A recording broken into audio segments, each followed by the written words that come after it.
ಇದು ಏನು ಏನಮ್ಮ? ಡಕ್. Good girl. ಪ್ರಿಷಾ ಇದು ಏನು? ಕಾಕ್ ಹೆಂಗೆ ಮಾಡುತ್ತೆ? Good girl. ಆಮೇಲೆ ಪ್ರಿಷಾ ಇದೇನು? ಪಿಕಾಕ್. ವಾ, ಗುಡ್ ಗರ್ಲ್. ಆಮೇಲೆ ಪ್ರಿಷಾ ಇದೇನು? ಏನಿದು? ಏನಿದು? ಏನಮ್ಮ?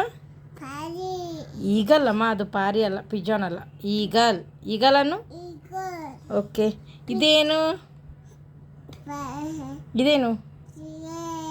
ಏನಿದು? ಏನಿದ್ರ ಹೆಸರು? ಹಾಂ, ಏನಿದ್ರ ಹೆಸರು ನೋಡೋಣ, ಇನ್ನೊಂದ್ಸರಿ ಹೇಳಿ. ಏನಿದು? Good girl, parrot. ಆಮೇಲೆ ಇದೇನು? ಇದು ಗೊತ್ತಿಲ್ಲ ನಿಂಗೆ, ನಾ ಹೇಳೇ ಇಲ್ಲ.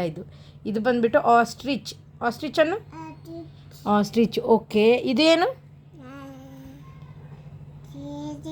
ಏನಿದು? ಅವಾಗಲೇ ಅಮ್ಮ ಹೇಳ್ತಲ್ಲ, ಏನಿದು? ಈಗಲ್. Okay, good girl. ಏನಮ್ಮ? ಈಗಲ್. ಈಗಲ್ ಬಿತ್ತಾ? ಪಿಕಾಕಾ? ಏನು ಹೇಳ್ತೈತೆ ನಮ್ಮ ಅರ್ಥ ಆಗ್ತಾ ಇಲ್ಲ.